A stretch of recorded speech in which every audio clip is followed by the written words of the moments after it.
Alrighty, everyone. Thank you so much for joining me. Again, your host, Kiara, and we are back with another episode of the APV Podcast. And today I have the pleasure of having TJ Waggoner with me, and I'm going to go ahead and turn this over to him and allow him to introduce himself to you guys. Hi, Kiara. My name is TJ Waggoner. I am the CEO of Waggoner Diagnostics, and our specialty is the development of color vision tests, as well as the administration. We learn a lot. We like to teach and spread the awareness about color vision deficiencies, often referred to as color blindness.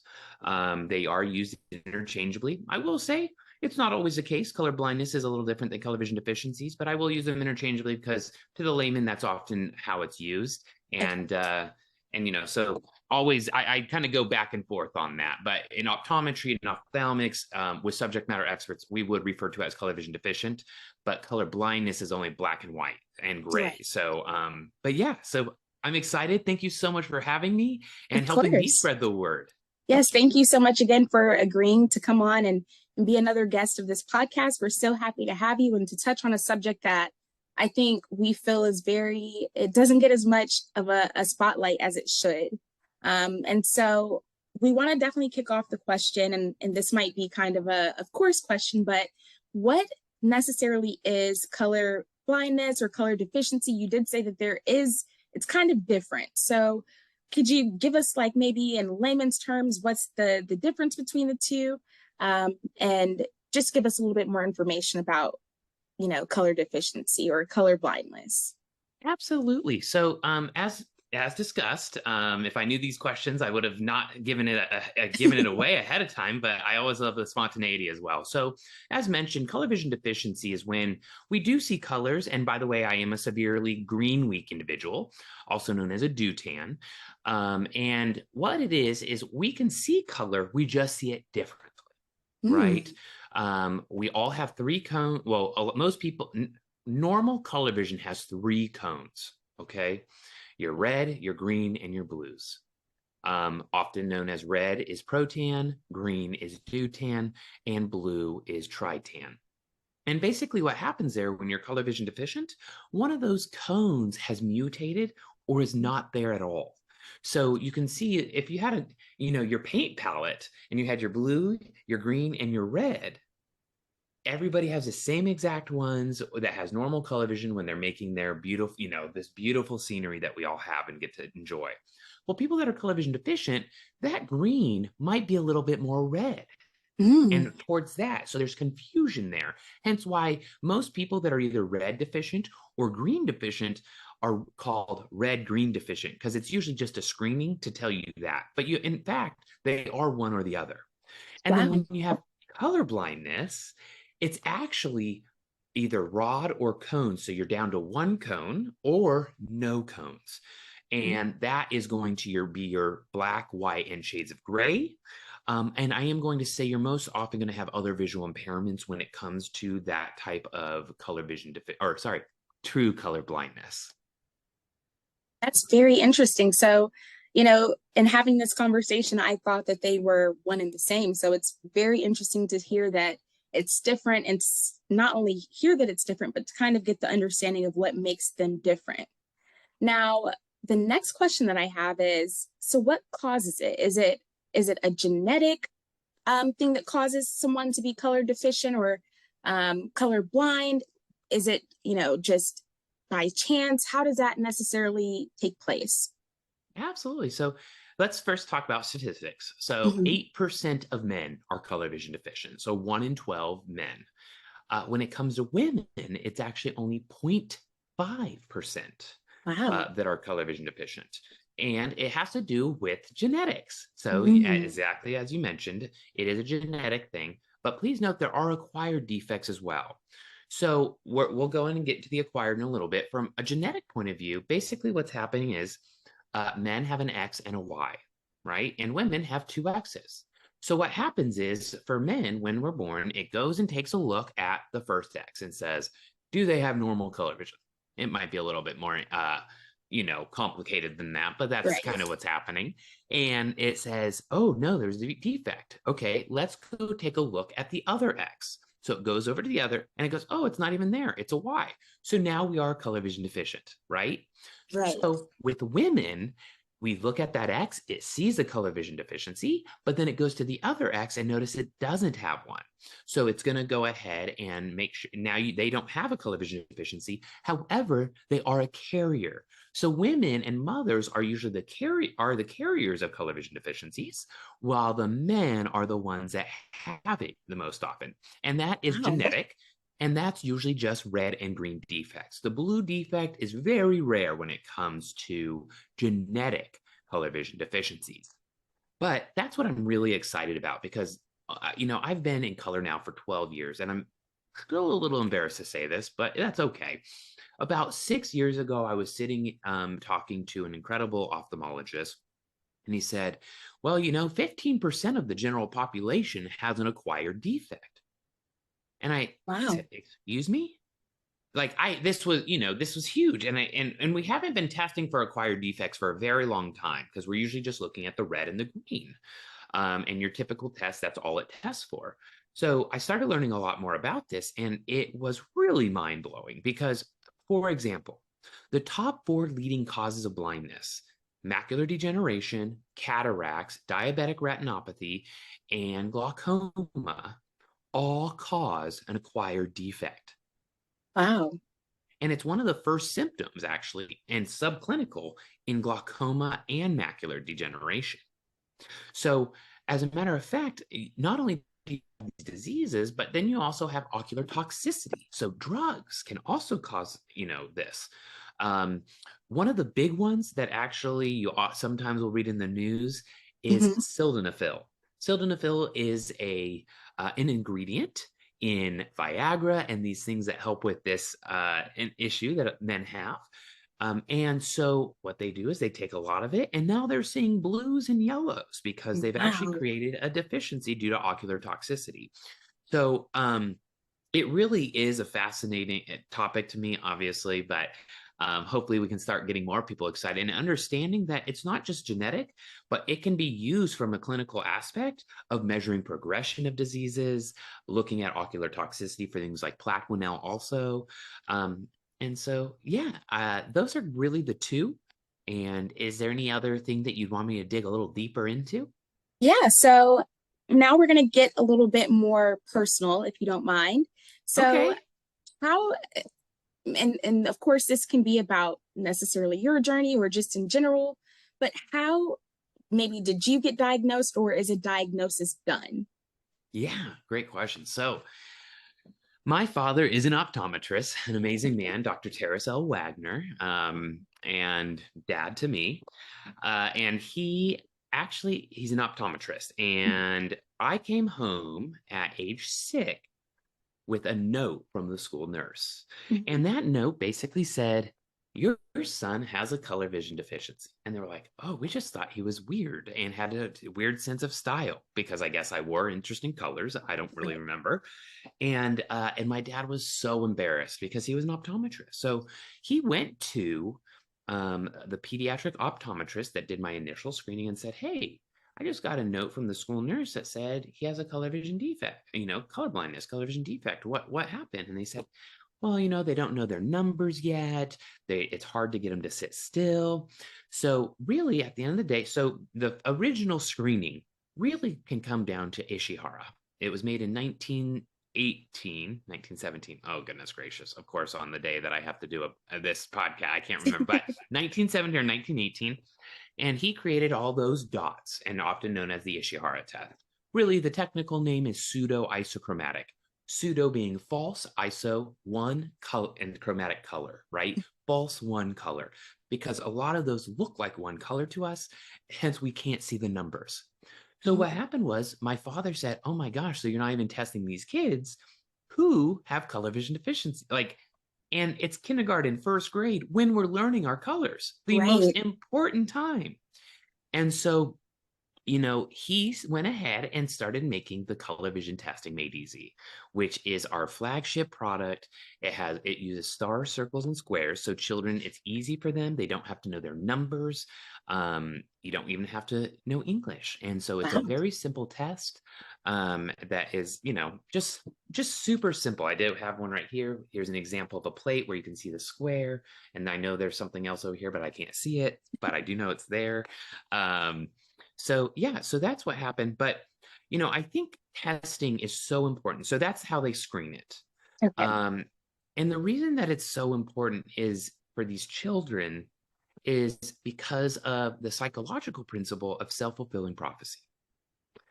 Now, the self-fulfilling prophecy, a lot of go, well, what is that? So when somebody believes one thing about another individual, oftentimes they will treat them differently. Hmm. And so with this, what's happening is they go, oh, this kid they can't even learn their colors. Maybe they aren't the sharpest tool in the shed, right? And so they start treating them differently. And actually, it is harmful to the child and their learning when this occurs. So please go look up self-fulfilling prophecy. Plenty of documentation in that in the psychology field. So, they're not being set up for success.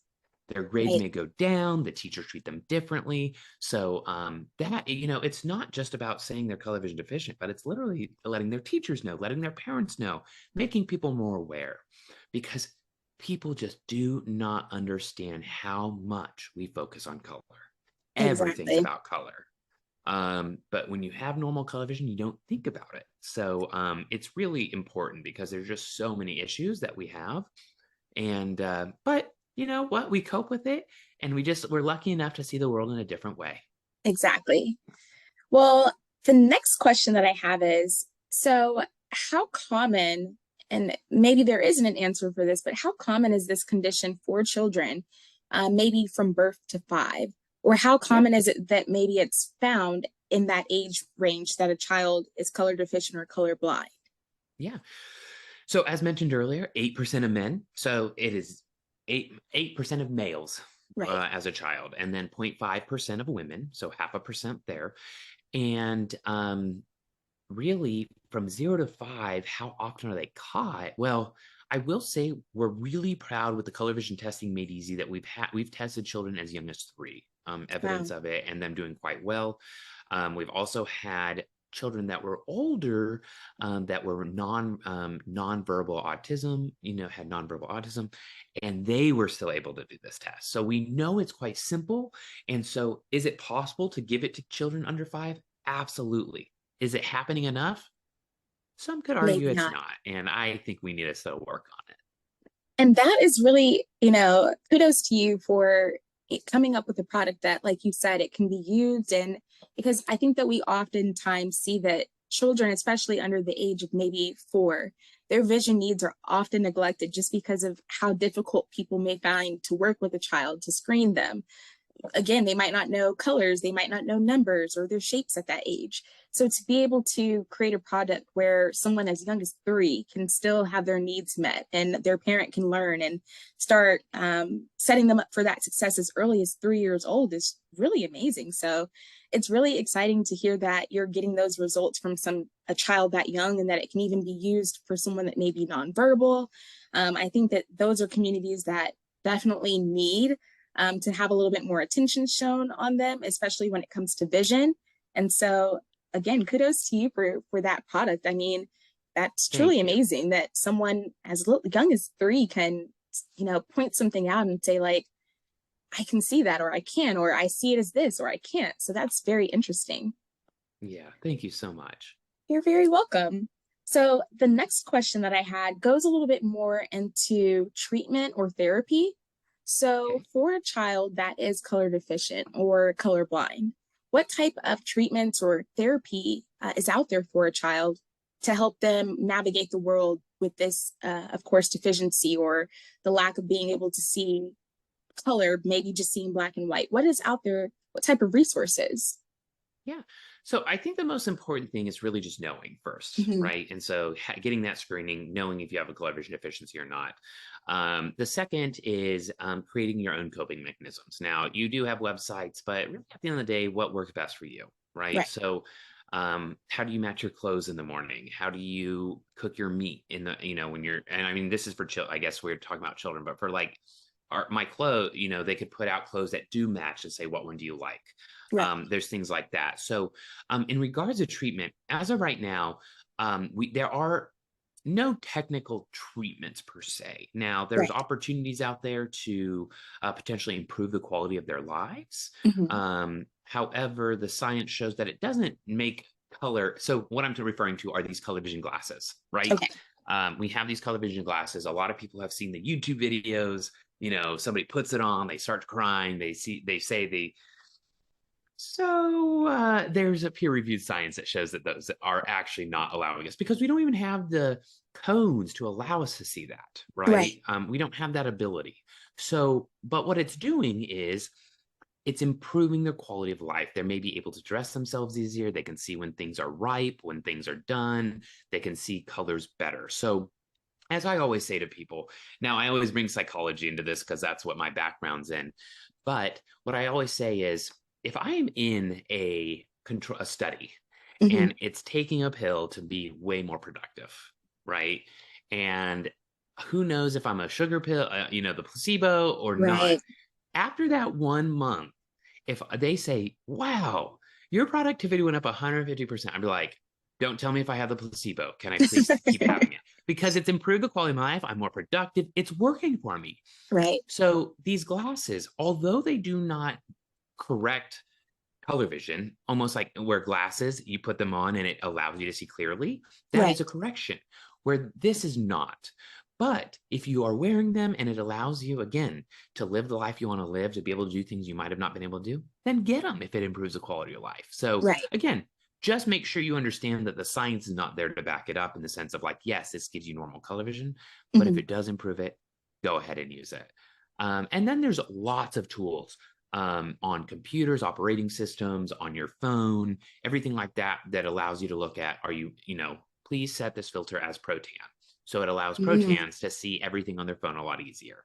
Right. Um, but what's funny is if you go onto your phone into the accessibility area on Windows, on Apple, anything like this, it's just going to say, which one do you have? Protan, Deutan, or Tritan? Well, a majority of people always say, I'm red green deficient or I'm red green colorblind. Hmm. Well, which one? Are you Protan or are you Deutan? And they don't know. Wow. So that's what we're really trying to make people understand is they're not just red or green. They're either red or they're green. And so these operating systems need to say, hey, let's get a test on there so we actually know what type you have and then put this filter Right. on. But there's lots of resources like that and little things to help us. Well, that's great. So the last question that I have here for you, TJ, is what advice do you have for a parent that has a child that may be color deficient or color blind? What advice could you give to them just to help them navigate their little one through the world, and know that everything is going to be okay? And like you said, show them these tools, show them the resources that are out there. What advice would you have? Well, first of all, I think we could all agree that everything that comes into our brain, right, whether that's audio, whether that's vision or taste or smell, it's all perception, Hmm. right? And all of our perceptions are very different, regardless if we have normal our cones or we're lacking some. Right. So, first of all, I think color vision deficient kind of put like, oh, you're deficient. Hmm.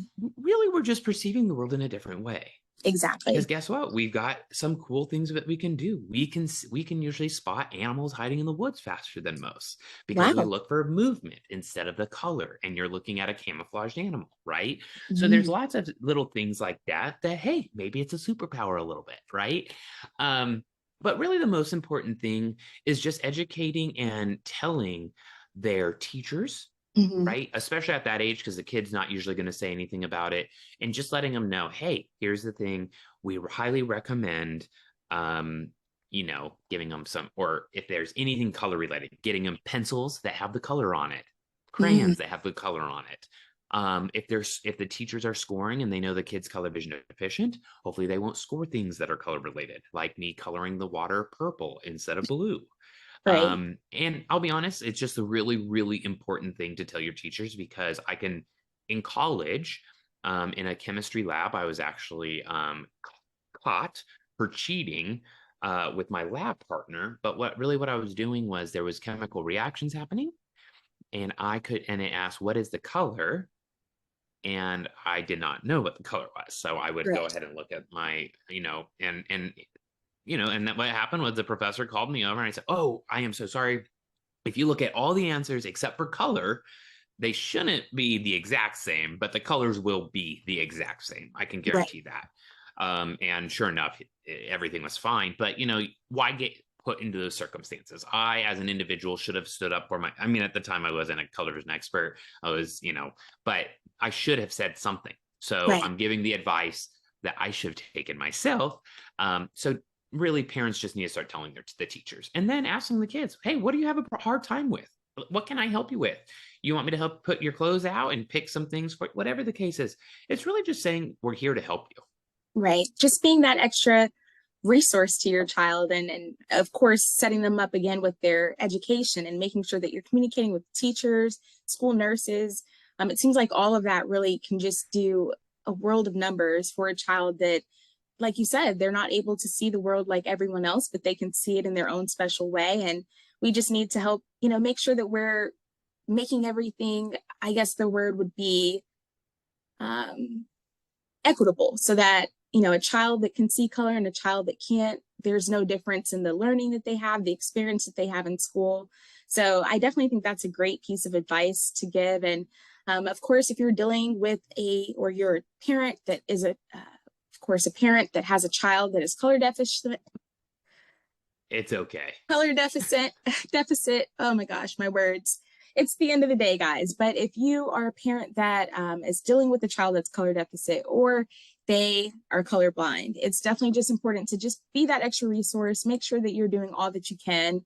And if you're a teacher as well, making sure that you're doing what you can as well. And just being understanding to that everyone doesn't see the world the same way. And we have to really start to put that to the forefront, and make sure that everyone understands that, because I think that we can get caught up in our own way of the way that we see the world, and we don't realize that it's not that same way for everyone. So TJ, it was such a pleasure to have you here today and to have this conversation, to learn a little bit more and to get this information out there to parents, to teachers, to anyone that could be listening, because I know that this information is going to be a jewel to someone.